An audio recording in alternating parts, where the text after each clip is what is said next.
किसी अहले हदीस ने मसला बयान किया है कि अगर शर्मगाह पे हाथ लग जाए गुस्ल करते वजू टूट जाता है। बाज रिवायात में आता है कि शर्मगाह पे हाथ लग जाए तो उससे वजू है, लेकिन याद रखो उस वजू से मुराद इस्तिलाही वजू नहीं है बल्कि हाथ धोना मुराद है। हदीस में वजू का लफ्ज हाथ धोने के माने में भी इस्तेमाल हुआ है, क्योंकि अब्दुल्लाह इब्न मसूद रजी अल्लाह तआला अन्हु इस सख्ती से मना करते थे। जो लोग इस बात के कायल थे कि शर्मगाह के हाथ लगने से वजू टूट जाता है, तो अब्दुल्लाह बिन मसूद ने फरमाया कि अगर ये इतनी नापाक चीज है तो काट के फेंक दो अपने जिस्म से। ये उनके अल्फाज हैं। तो वजू का वहां क्या मतलब है, वो धोने चाहिए, क्योंकि इस बात का इम्कान होता है क्योंकि नापाकी लगी हुई हो।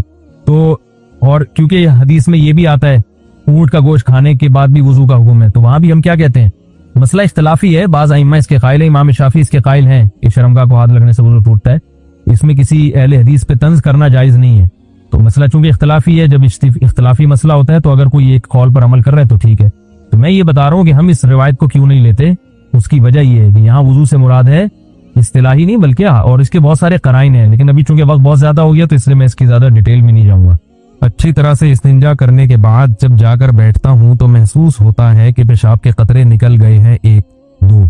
तो हजरत ऐसे में कोई कौमा तो लगा दिया करें जहाँ लगाना होता है।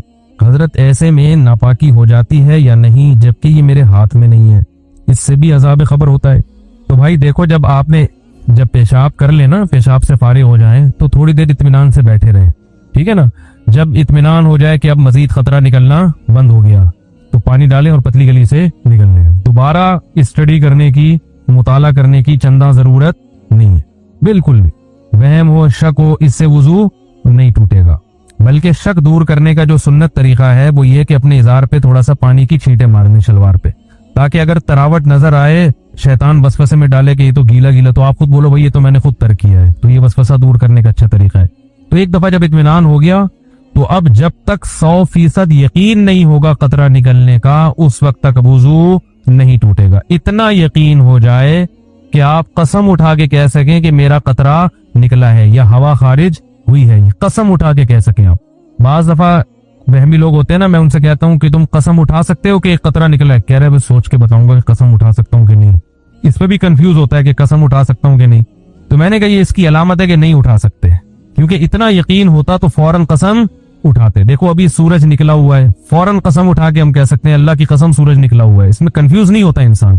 तो जब तक इतना यकीन ना हो जाए कि पेशाब का कतरा निकला है या हवा खारिज हुई है, उस वक्त तक वुजू आपका बाकी रहेगा। लेकिन वहमियों को बात समझ में नहीं आती है, फिर भी कंफ्यूज्ड ही रहेंगे ये। तो अल्लाह उसके रसूल ने जब एक बात बता दी है तो भाई उस पर यकीन कर लो, बस चुपके से नमाज पढ़ो। फिर शैतान कहना कि हो सकता है निकला हो, तो बोलो निकला होगा तो भी अल्लाह कबूल कर रहा है, हमने अल्लाह से कबूलवानी है। जब अल्लाह कबूल कर रहा है तो हमें यह सोचने की क्या जरूरत है कि निकला है कि नहीं निकला, जब अल्लाह ऐसे ही कबूल कर रहा है। तो एक दफा इत्मीनान हो कि कतरा आना बंद हो गया, उसके बाद फिर शक से वुजू नहीं टूटेगा। हाँ, बाज ये जो नौजवान लड़के हैं या कम उम्र लड़के हैं, ये पेशाब करते ही उठ के भाग जाते हैं। तो पेशाब करने के कुछ वक्त तक तो बहरहाल तरी निकलती है, तो एकदम से भाग गए तो उससे शलवार भी नापाक होगी, वो जगह भी नापाक हो जाएगी। तो अगर शलवार इतनी नापाक हो गई है कि जो 5 रुपए का सिक्का, इसकी क्या दलील है, लोग इस पर भी एतराज करते हैं। कुरान हदीस में कहाँ लिखे कि 5 रुपए के सिक्के के बराबर अगर नापाक हो गई तो वो नापाक है, उससे कम पाक है। तो ये भी किसी वक्त बताऊंगा इंशाल्लाह। इस पर मेरा एक मुनाजरा भी हुआ है, एक साहब कह रहे थे इसकी क्या दलील है, तो आज तक फिर वो दोबारा अल्हम्दुलिल्लाह उन्होंने दलील नहीं मांगी। 5 का सिक्का तो छोटा हो गया, सही कह रहे हैं भाई, वो पुराना वाला सिक्का राइजुल वक्त नहीं, पुराना सिक्का जो हथेली की गहराई के बराबर है। सही किया आपने, अच्छा हुआ लुकमा दे दिया आपने। जो पुराना वाला सिक्का था जो हथेली की गहराई के बराबर होता है ना वो सिक्का, तो उससे कम अगर निजासत लगी हो तो वो क्या है, कपड़े पाक रहेंगे। समझ में आ रही है बात। तो फौरन पेशाब करते ही उठ के भाग जाना ठीक नहीं है। पेशाब करने के बाद थोड़ी देर बैठे, इत्मीनान कर लें कि अब तरी आना खत्म हो गई है, तो बस उठ के चले जाएं, तो और खत्म हो जाती है थोड़ी देर में। और अगर गौर फिक्र में लगे रहेंगे ना वहां बैठ के, तो कयामत तक खत्म नहीं होगी, ये बता दूंगा। कयामत आ जाएगी, पुलिस बुलवानी पड़ेगी आपको वॉशरूम से बाहर निकालने के लिए, क्योंकि वहमियों का कोई इलाज नहीं है दुनिया में। गुस्ल के दौरान क्या सतर को छू सकते हैं? क्या गुस्ल के वक्त हम सफाई की गरज से अपने सतर की जगह को छू सकते हैं? नीज क्या सतर को छूने से वुजू टूट जाता है या नहीं? साजिद साहब मकबूजा कश्मीर से पूछते हैं। देखिए, गुस्ल करते हुए अपने सतर को हाथ लगा के ही धोया जाता है। आप पता नहीं किस तरह से, यानी कैसे आप कह रहे हैं कि हाथ लगा सकते हैं, तो हाथ नहीं लगाएंगे तो धोएंगे कैसे उसको? तो हाथ लगा के अच्छी तरह से उसको धोना चाहिए, जहां भी नापाकी लगी हुई है, फिर हाथों को अच्छी तरह धोना चाहिए। सही बुखारी मुस्लिम की हदीस है कि आप सल्लल्लाहु अलैहि वसल्लम पर जब गुस्ल फर्ज होता था तो आप सल्लल्लाहु अलैहि वसल्लम सबसे पहले अपनी जगह से जहां भी आप नजासत लगी है उसको अच्छी तरह हाथ से साफ करते थे। उसके बाद आप सल्लल्लाहु अलैहि वसल्लम अपने हाथ मुबारक को जमीन पे अच्छी तरह से रगड़ के साफ करते थे। ये खुद इस बात की दलील है कि मनी जो है नापाक होती है, क्योंकि गुस्ले जनाबत में अम्मी आयशा फरमाती हैं आप सल्लल्लाहु अलैहि वसल्लम ऐसा करते थे। तो उस हाथ को भी जिस पे मनी लगी होती थी उसको भी फिर आप सल्लल्लाहु अलैहि वसल्लम जमीन पे अच्छी तरह रगड़ते थे, ताकि वो भी रगड़ने से चीजें पाक हो जाती है। तो ये नबी सल्लल्लाहु अलैहि वसल्लम का तरीका है कि आप जब वॉशरूम में जाएं तो आप पहले जहां जहां जिस्म पे गंदगी लगी है उसको अच्छी तरह से धोएं। उसके बाद हाथों को आप अच्छी तरह से, आजकल जमीन पे मिट्टी नहीं होती तो साबुन है, साबुन से अच्छी तरह से आप हाथ धो लें तो इंशाल्लाह वो पाक हो जाएंगे। और साबुन नहीं है तो पानी से अच्छी तरह रगड़ लें तो भी हो जाएंगे। ये वहमियों के लिए मैंने बता दिया, वरना वहमी जो है वो साबुन के इंतजार में बैठा रहेगा, दोपहर को निकलेगा वो वॉशरूम से सुबह के गया हुआ, वो कहेगा मुफ्ती साहब ने कहा था साबुन। तो साबुन मैंने वैसी मिसाल दे दी, उससे आसान हो जाता है, जर्म मर जाते हैं। लेकिन अगर आप पानी से भी अच्छी तरह हाथ रगड़ लेंगे तो इंशाल्लाह पाक हो जाएंगे वो। बाकी ये कि सतर को छूने से वुजू नहीं टूटता। बास फुक़हा की राय है कि वुजू टूट जाता है, लेकिन अब्दुल्लाह बिन मसूद रज़ी अल्लाह तआला अन्हु का भी कौल है और इसी पर इमाम हनीफा का फतवा है कि सतर को हाथ लगाने से वुजू नहीं टूटता। तो फिक़ह हनफी में इसी पर अमल किया जाता है, ना देखने से ना हाथ लगाने से। देखो, हमको जो मजहब में उलमा की जरूरत है ना, मोटी मोटी बातों में उलमा की जरूरत नहीं है। जब आप मसाइल की तरफ जाते हैं, फिकी मसाइल, उसमें जरूरत पड़ती है जो लोग इस फील्ड के एक्सपर्ट हैं। जो मोटी मोटी बातें कुरान और सुन्नत ने बयान की है ना, उनमें तो आलिम को भी देखा जाएगा कि अगर यही बयान कर रहा है तो ये आलिम है, इसके अलावा बयान कर रहा है तो ये आलिम ही जाहिल है। जैसे ज़कात इस्लाम में है या नहीं है? भी तो कुरान में जगह जगह है ज़कात, इजमाई मसला है। रमजान के रोजे फर्ज हैं, 5 नमाजें फर्ज हैं, माँ बाप का एहतराम फर्ज है। अब कोई मुफ्ती साहब बैठ के तकरीर करें कि इस्लाम में माँ बाप का एहतराम नहीं है, इस्लाम में रमजान के रोजे नहीं है, शव्वाल के रोजे हैं। अब आप उस मुफ्ती से, कोई जाहिल गंवार देहाती उठ के तकरीर करे ये मुफ्ती गलत कह रहा है, लोग उस जाहिल से कहें कि मुफ्ती वो है या तू है? वो पढ़ा लिखा है भाई, तू तो टमाटर उगाता है, प्याज उगाता है, तुझे ज्यादा पता है या उसे ज्यादा पता है? शरीयत की बात उलमा से पूछी जाएगी ना। तो इस मौके पर ये बात दुरुस्त नहीं है भाई। शरीयत की बात उलमा से पूछी जाएगी, लेकिन जो बिल्कुल तौर 4 की तरह इजमाई मसले हैं उनमें तो आलिम को भी परखा जाएगा कि ये इसके मुताबिक बयान कर रहे हैं तो ठीक है, इससे हटके बयान कर रहे हैं तो ये आलिम ही ठीक नहीं है। तो वो गवार देहाती कह सकता है कि भाई शरीयत की बात उलमा से पूछी जाएगी। नमाज पढ़नी कैसे, उलमा बताएंगे। सद्दा साफ कब वाजिब होता है, उलमा बताएंगे। रमजान का रोजा किन किन चीजों से टूटता है, उलमा बताएंगे। रमजान का रोजा ही गायब कर दिया तो ये आलिम नहीं है, जाहिल है। ये तो इजमाई मसला है। तो खूब समझ लो, मेडिकल साइंस के कुछ मसले इजमाई हैं। मेडिकल साइंस से मुराद है इंसानी सेहत, उसके कुछ मसले क्या है, इजमाई है। उनमें अगर कोई मेडिकल रिपोर्ट आपके सामने उसके खिलाफ आती है तो रिपोर्ट को बकरी को खिला दिया करो आप जाके। समझ रहे हो? वो इजमाई क्या है कि नेचर की बगावत कभी भी सेहत के लिए मुफीद नहीं हो सकती। ये जो लड़के हाथ से ख्वाहिशात पूरी करते हैं ये नेचुरल नहीं है, ये नेचुरल नहीं है। ये डॉक्टर तो कहेगा बॉडी को कोई नुकसान नहीं है। देखो, जो लड़कों से बदफेली करते हैं बॉडी को उनके कोई नुकसान होता है? मेंटली बेड़ा गर्क हो जाता है उनका। इतना बेड़ा गर्क होता है कि लूत अलैहिस्सलाम कह रहे हैं कि तुम औरतों से शादी करो, वो कह रहे हैं हमें औरत से निकाह में कोई रगबत नहीं है। वो जो हार्मोन्स बॉडी में जो इंसान में ख्वाहिशात को भड़काते हैं, उन हार्मोन्स की ऐसी की तैसी हो गई थी कि नहीं हो गई थी लूत अलैहिस्सलाम की कौम की? अबे क्या हो रहा है, क्यों समझ में नहीं आ रहा? तो अल्लाह ने आपके अंदर एक ख्वाहिश औरत के लिए रखी है, वो हाथ से पूरी कर रहे हो और आप कह रहे हो कोई नुकसान नहीं होगा। तो क्यों नहीं होगा नुकसान भाई? जो काम जिस काम के लिए खुदा ने पैदा किया है, रखा है, वो आप उसके अलावा अपनी पूरी कर रहे हो। ये डॉक्टर बेड़ा गर्क कर देंगे आपका। मैं कभी भी डॉक्टरों की फील्ड में टांग नहीं अड़ाता, लेकिन अगर डॉक्टर ऐसी बातें करना शुरू कर दे नौजवानों को बर्बाद कर करके, अखलाकी बुराइयों में भी और जिस्मानी खराबियों में भी, तो हमारा फर्ज बनता है कि अल्लाह ने थोड़ी बहुत खोपड़ी हमें भी अता फरमाई है, उस खोपड़ी को इस्तेमाल करना चाहिए। चीज नेचुरल नहीं है, वक्ती फायदा हो सकता है, मैं मानता हूं, वो नुकसान नहीं होते जो हकीम लोग बता रहे हैं कि पता नहीं ये हो जाएगा तो ये, वो भी डरा ऐसी चीजें बता रहे होते हैं जो गलत हैं। लेकिन मेरे भाई वो फायदे भी नहीं होंगे जो डॉक्टर बता रहे हैं। एक डॉक्टर साहब ने यहां तक कह दिया कि जो फोश फिल्में देख के ये काम करते हैं उनको तो नुकसान होता है, जो नेचुरल करते हैं ना वो उनको नहीं होता। डॉक्टर साहब से कोई पूछे कि जो फोश फिल्म देखे बगैर कर रहा है ना, वो फोश फिल्म अपनी खोपड़ी में चला रहा होता है पूरी, नहीं यही बात समझ में? क्योंकि अल्लाह ने मर्द में जो जज्बा रखा है ना, वो औरत को देख के ही ये सेक्स उभरता है। तो ये कैसे मुमकिन है कि अपने हाथ से ख्वाहिश पूरी करे और औरत का तस्वुर दिमाग में ना लेकर आए? और फिर वो जो दिमाग में औरत का तस्वुर लाता है वो अपनी मर्जी की औरत होती है। बहुत ही कोई खूबसूरत हसीना लेकर आएगा दिमाग में, और जो हकीकत में उसको मिलने वाली है ऐन मुमकिन है वो उस जैसी हसीना ना हो। तो जब अपने आप को एक चीज पे सेट कर लिया तो जिस पे होना चाहिए तो उस पे सेट होगा फिर ये। अबे मुझे एक बात बताओ, तुम्हारी क्या हो गया यार, मैं समझ में नहीं आ। तुम मुझे एक बात बताओ, जो आदमी लैंड क्रूजर में घूमने का आदी हो गया हो उसको गधे पे सवारी में मजा आएगा? डॉक्टर तो रिपोर्ट पेश करेगा लैंड क्रूजर में घूमने से भी कोई ब्लड में कोई कमी नहीं हुई, जितने सेल सारी विटामिन सारे सब फिटफाट चल रहे हैं। अब गधे पे बिठाया तो भी बिल्कुल वैसे। अब भाई इसको आदत पड़ गई है लैंड क्रूजर में सफर करने की। अब आप इसको पुराने जमाने में गधा गाड़ी पे बिठा रहे हो, इसकी कमर की ऐसी की तैसी हो जाएगी, इसका बेड़ा गर्क हो जाएगा और ये डिप्रेशन में चला जाएगा। तो जो लोग हाथ से अपनी ख्वाहिशात पूरी करते हैं, शादी के बाद जो उनकी लाइफ है वो लाजमी डिस्टर्ब होती है। कुछ लोग कहते हैं हमें कुछ नहीं होता, असल में आपको पता ही नहीं है कि अगर ये नहीं करते तो फिर क्या होता आपको। समझ आ रही है ना बात? एक आदमी अंधों में पैदा हुआ तो वो तो कह रहा है ये नजर बदर क्या होता है? भाई कुछ भी नहीं होता, मैं तो नॉर्मल लाइफ गुजार रहा हूँ।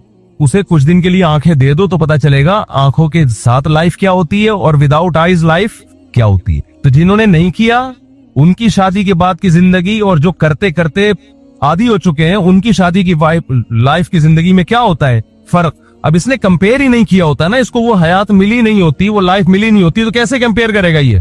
तो वक्ती फायदे तो हो जाते हैं, वक्ती तो छुट्टा लगाने में भी होते हैं भाई, रिलैक्स हो जाता है। तो डॉक्टर यही कह रहा होता है कि डिप्रेशन में जा रहे हैं तो ये काम कर लो तो जरा रिलैक्स हो जाओगे।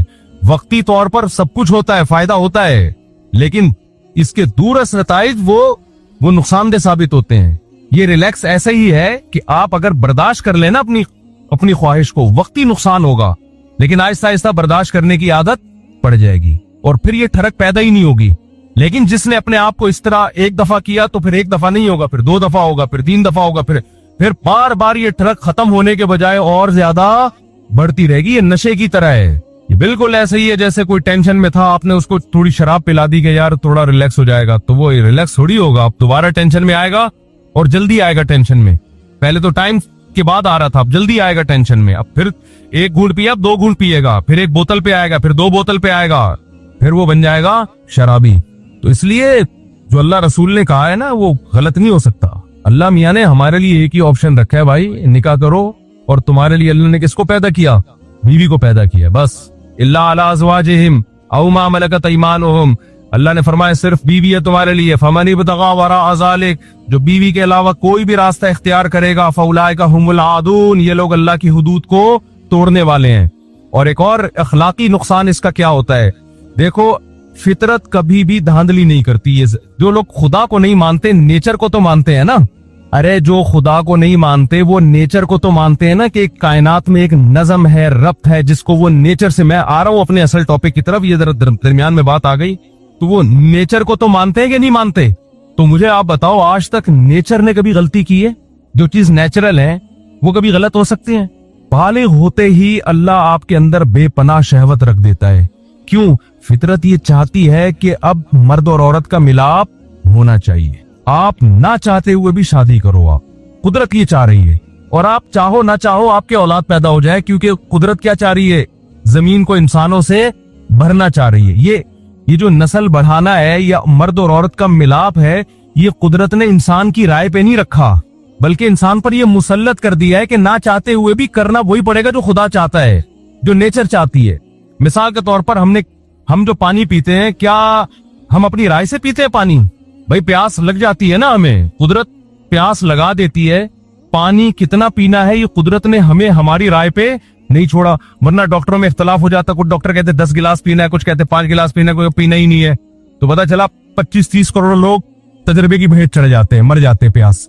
कुदरत ने जो इंतहाई जरूरी चीजें थी, जो आपकी बॉडी के लिए बहुत जरूरी थी, कुदरत ने कहा साइंस तो तरक्की करेगी पता नहीं करोड़ों साल के बाद, लाखों साल के बाद जाके, और कुछ चीजों की जरूरत आदम अलैहिस्सलाम से लेके अब तक इंसान को जरूरी रही है वो। तो वो डॉक्टरों की, हकीमों की तहकीक पे ना रखो, बॉडी खुद बताएगी कि भाई मुझे भूख लग रही है। इसलिए आप किसी भी डॉक्टर हकीम से पूछें खाना खाने का सबसे बेहतरीन वक्त क्या है? जब भूख लगे, यही टाइम है ना। सारे डॉक्टर हकीम कहते हैं बगैर भूख के जो खाना खाया जा रहा है इससे मोटापा आ रहा है, बर्बादी आ रही है, भूख लगे तो खाओ। यही कहते हैं कि नहीं कहते? इसका मतलब डॉक्टर जो बात कह रहा है आपका मैदा भी वही बात कह रहा है, वो आपको डॉक्टर से पहले बता देगा। बल्कि डॉक्टर को भी जब भूख लगती है ना तो तहकीक से पहले खाना खाता है, फिर कहता है कि अब बताओ खाना सेहत के लिए जरूरी है या नहीं है। ये फितरत मुसल्लत कर देती है, जो चीजें आपके लिए जरूरी है उनको मुसल्लत कर देती है ताकि आप उनमें किसी से मशवरा ना ले। आपकी बॉडी की नीड बन जाती है वो। प्यास भी ऐसे ही है।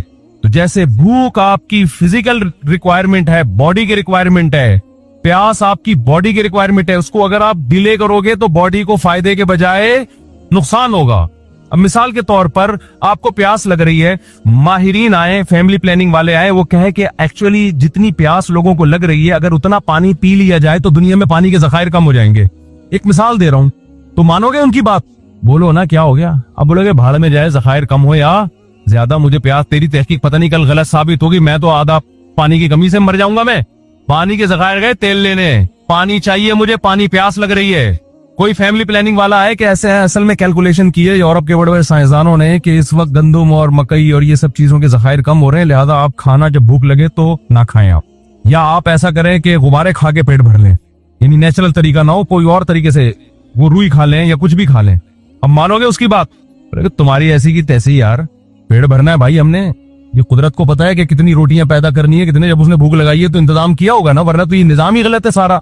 तो याद रखो, जैसे भूख लगना बॉडी की रिक्वायरमेंट है, प्यास लगना बॉडी की, तो ऐसे ही जो जिस्म में सेक्स की एक ख्वाहिश पैदा होती है ये भी आपकी बॉडी की रिक्वायरमेंट है। ये हिंदू को भी होगी, मुस्लिम को भी होगी, ईसाई को भी होगी, हजरत जी को भी होगी, मुफ्ती साहब को भी होगी, एक चोर को भी होगी।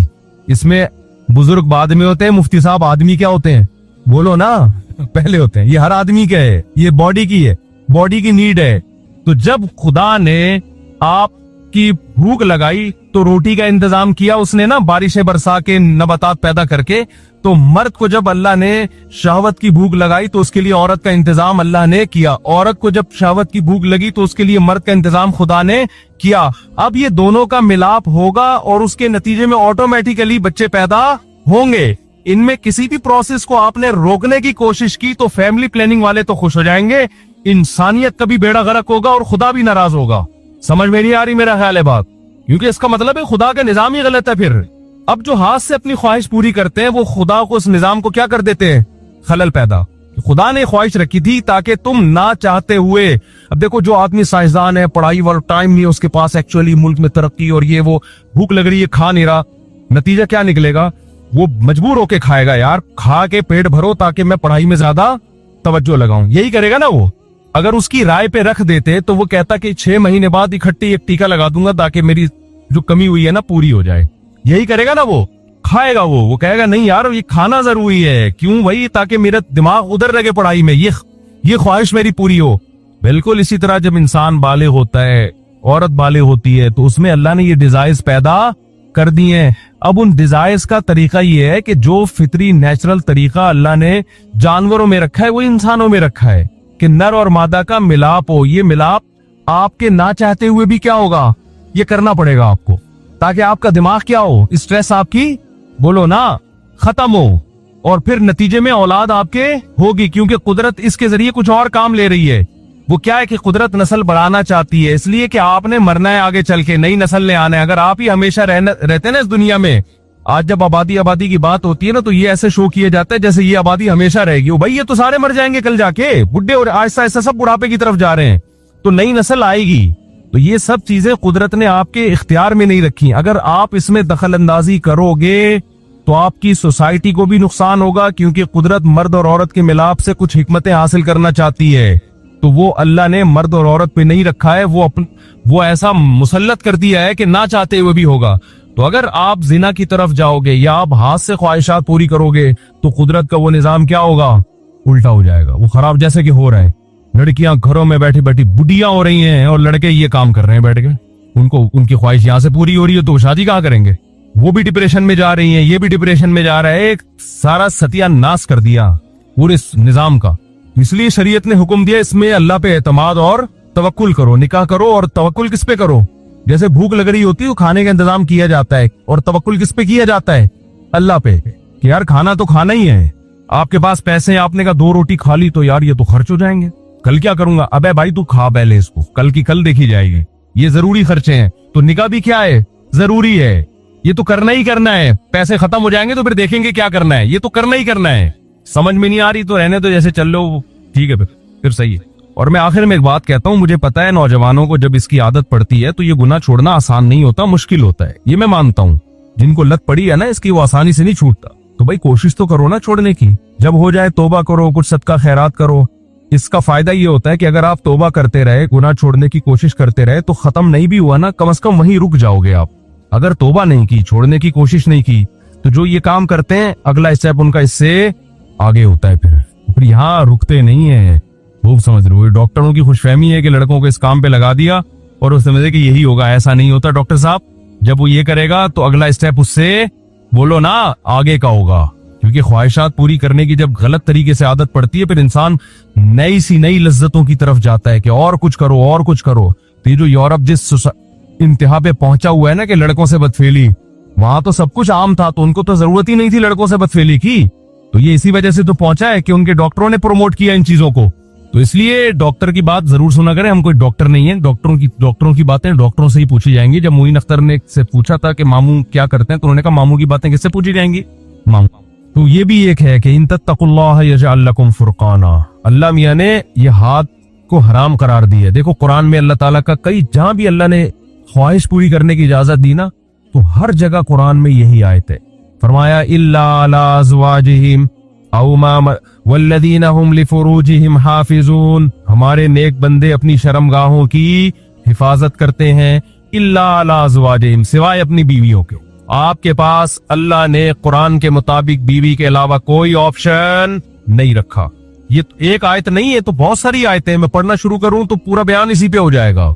जगह जगह कुरान कह रहा है फमन इब्तगा वरा ज़ालिक। कुरान कह रहा है जिसने बीवी के अलावा कोई और रास्ता इख्तियार किया, कोई भी रास्ता हो, फउलाइका हुमुल आदून, ये उस बाउंड्री को क्रॉस कर रहे हैं जो खुदा ने मुतय्यन की है। और खुदा जो बाउंड्री मुतय्यन करता है, नेचर उसी का नाम है। क्या मतलब? ये नेचर और फितरत की हुदूद को भी क्या कर रहे हैं? क्रॉस कर रहे हैं। ये नेचर से भी बगावत कर रहे हैं।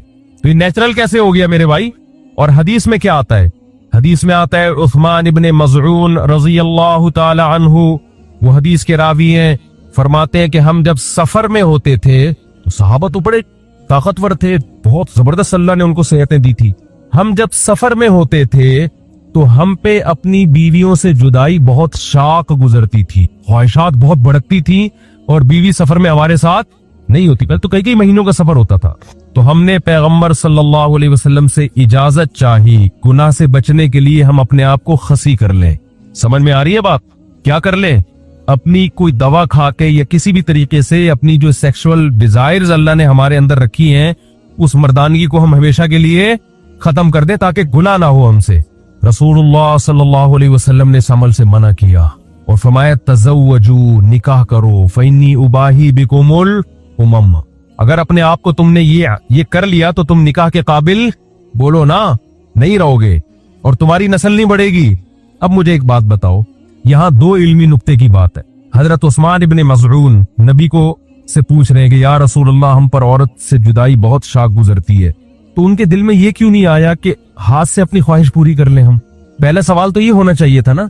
नहीं यारी बात भाई, ये भी तो सवाल का हिस्सा बन सकता था ना कि या रसूलल्लाह अगर हम ऐसे कर ले, ठीक है आप फंसी होने की इजाजत नहीं देते, लेकिन अब ऐसे कर ले। ये इसलिए नहीं पूछा कि अरब लोग इस चीज से मानूस नहीं थे। मैंने ये जो पहला दावा किया ना कि ये नेचुरल नहीं है, खुद से किसी का दिमाग इस तरफ नहीं जाता, या तो दोस्तों से सुनता है या फुहश चीजें देख देख के ख्वाहिशात उसकी भड़कती है।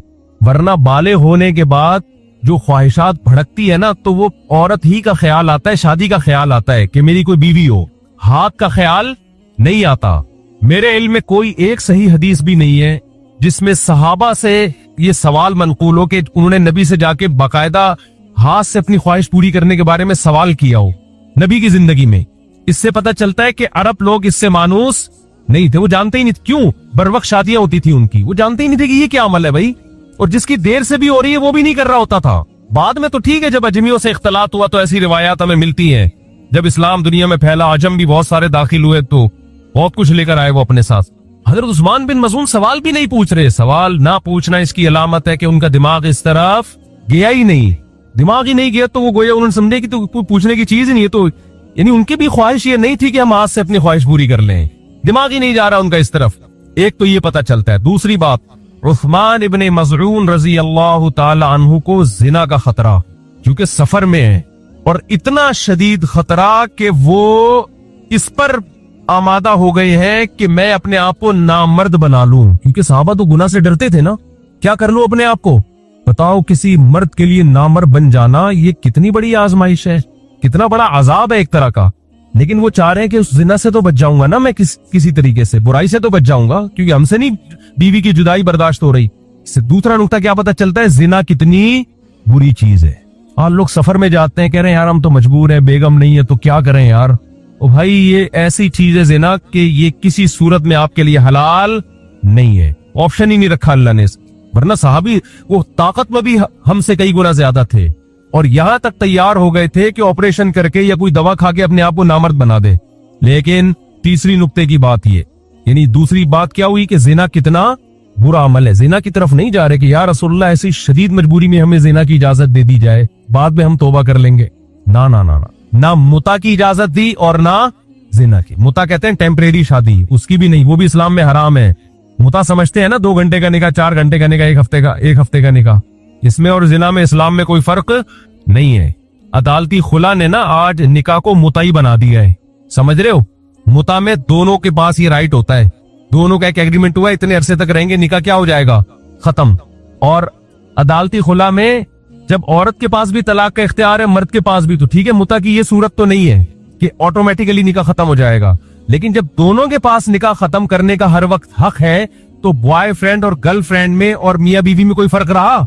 वहां भी यही होता है कि दोनों के पास हर वक्त हक है, जब चाहे ब्रेकअप कर लो भाई। नहीं यारी बात, तन्हाई में बैठ के गौर करना, खोपड़ी में आ जाएगी इंशाल्लाह। तो जो अदालतों ने औरतों को मुकम्मल डिवोर्स का हक दे दिया ना, जब चाहे कोई औरत, गर्लफ्रेंड भी तो यही करती है, गर्लफ्रेंड भी तो यही करती है, जब चाहे जाके क्या ले ले, वो कह रही मैं नहीं आ रही, सिर्फ इतना रखती है कि तो आप कोर्ट में चली जाओ, और ये बगैर कोर्ट के, और कोर्ट फौरन उसको खुला पकड़ा देती है, कोई फर्क नहीं रहा। तो दूसरा पॉइंट पता चल गया, जिना कितना बुरा अमल। तीसरा पॉइंट कि मुता भी हराम है, इसी हदीस से पता चलता है। इब्तिदा इस्लाम में इजाजत थी, और इजाजत का मतलब ये नहीं कि इस्लाम ने इजाजत प्रॉपर दी थी, बल्कि ज़माने जाहिलियत में मुता होता था, तो इब्तिदा में इस्लाम ने उसको हराम करार नहीं दिया, बाद में हराम करार दिया। इसकी मिसाल ऐसे जैसे हम कहते हैं ना, शराब इस्लाम में शुरू में हलाल थी, तो एकदम दिमाग जाता है यार इतनी गंदी चीज इस्लाम में कैसे हलाल हो सकती है। भाई असल बात ये, ज़माने जाहिलियत से लोग पीते हुए आ रहे थे, तो इस्लाम ने आहिस्ता आहिस्ता हकाम तक दिए। तो शुरू में पीने दी, बाद में क्या कर दी, हराम कर दी। ये मतलब नहीं कि इस्लाम बाकायदा हलाल कह के प्रोमोट किया उसको। तो मुता भी शुरू में जमाने जाहिलियत में होता था, टेम्परेरी शादियां होती थी, तो शुरू में पाबंदी नहीं लगी, बाद में इस्लाम ने क्या कर दिया, पाबंदी लगा दी। ये गंदा अमल इस्लाम में इसकी इजाजत नहीं हो सकती। हजरत उमर ने तो इतनी सख्ती की, जब मुता करके आएगा जिना की सजा जारी करूंगा उसके ऊपर में। तो इस उस्मान इब्ने मज़ऊन रजी अल्लाह अन्हु वाली हदीस से हमें तीसरी बात पता चली, मुता भी क्या इस्लाम में हराम है। वरना वो कहते हैं हम टेम्परेरी शादी कर लेते हैं, 2 घंटे की, 4 घंटे की, 1 हफ्ते की। दोबारा वो नंबर रिपीट कर देता हूं। पहला कि ये नेचुरल नहीं है, इस हदीस से पता चलता है। नेचुरल होता तो हजरत उस्मान इब्ने मज़ऊन की तवज्जो पहले कहां जाती, हाथ से ख्वाहिश पूरी करने की तरफ। वो नबी से सवाल पूछते, सवाल ना पूछना इसकी अलामत है, वो जानते ही नहीं थे कि ये क्या होता है। ये से पता चलता है हमारे कल्चर में जो ये चीज फैल गई है, ये एक दूसरे से सुन सुन के फुहश चीजें देख देख के फैली है। दूसरी बात, दूसरा नुक्ता पता चलता है, जिना कितना गंदा गलीज अमल है कि सहाबी रसूल अपने आप को नामर्द बनाने के लिए तैयार हैं, क्योंकि वो कह रहे हम पर औरत की से अलैदगी बहुत मुश्किल हो रही है, फिर भी वो जिना की तरफ नहीं जा रहे। तीसरी बात पता चलती है कि मुता भी इस्लाम में क्या है, हराम है। चौथी बात पता चलती है कि मुज़नी भी हराम है इस्लाम में, क्योंकि रसूलुल्लाह सल्लल्लाहु अलैहि वसल्लम ने उनको इस मौके पर भी गुंजाइश नहीं दी कि तुम चूंकि बीवियों से दूर हो, बहुत तुम पर औरत से अलैदगी बहुत शाक गुजर रही है, तो जब जज्बात से मगलूब हो जाया करो, माज़ अल्लाह नकले कुफर, तो हाथ से अपनी ख्वाहिश पूरी कर लिया करो। यहाँ रसूलुल्लाह सल्लल्लाहु अलैहि वसल्लम ने कोई तस्करा नहीं किया, बल्कि तस्करा क्या मिलता है, आप सल्लल्लाहु अलैहि वसल्लम ने फरमाया या माशर अश-शबाब मन इस्तताअ मिनकुमुल बाअत फलयतज़व्वज, बुखारी मुस्लिम की। देखो जब मैं हदीसें पेश करता हूं ना, रेफरेंस अक्सर नहीं दे रहा होता, इसलिए कि मैंने ये इल्तिजाम किया है, मैं जब भी बयान में कोई हदीस पेश करूंगा वो सही ही होगी, वो ज़ईफ हदीस नहीं होगी। अगर मेरे बयान में कोई हदीस ज़ईफ निकले मुझे बताएं, मैं फौरन रुजू का ऐलान करूंगा, लेकिन मैं इसका इल्तजाम करता हूं, मैं कमजोर रिवायतें बयान में पेश नहीं, मेरा मिजाज ही शुरू से ये नहीं है। फिर भी इंसान से खता हो सकती है, तो खता हो मुझे बताएं, मैं इंशाल्लाह उससे फौरन रुजू का ऐलान करूंगा। लेकिन अब तक की रिपोर्ट के मुताबिक ऐसा हुआ नहीं है। कहीं ज़ईफ हदीस पेश की है तो मैंने उस पर बताया कि यह हदीस सनद के लिहाज से कमजोर है, मैं उसमें फौरन ये बता देता हूं। तो ऐसी शदीद मजबूरी में जब आपके जज्बात बहुत भड़क रहे हो और आपके पास बीवी भी ना हो तो हम क्या करें? क्या हैंड प्रैक्टिस की तरफ जाएं? नबी सल्लल्लाहु अलैहि वसल्लम ने फरमाया, या माशर शबाब, ए नौजवानों, क्योंकि मसला किसके साथ ज्यादा है, और नौजवान कहते हैं 15 से लेके 30 साल की उम्र के आदमी को शबाब। हाफिज इब्न हजर रहमतुल्लाह, अल्लामा नववी रहमतुल्लाह ने शबाब का जो उम्र बयान की है वो कब से 15 से लेके 30, और इसी उम्र में ज्यादा जज्बात होते हैं और ये पढ़ाई में लगा रहे हैं। एक्चुअली कर करके बेड़ा ही गरक कर दिया उसका। सेक्चुअली की ऐसी की तैसी यार। मैं कह रहा हूँ ये एक्चुअली का लफ्ज अपनी डिक्शनरी से निकाल दो। पढ़ो, किसने मना किया है? तो ये शादी करके पढ़ लो ना यार।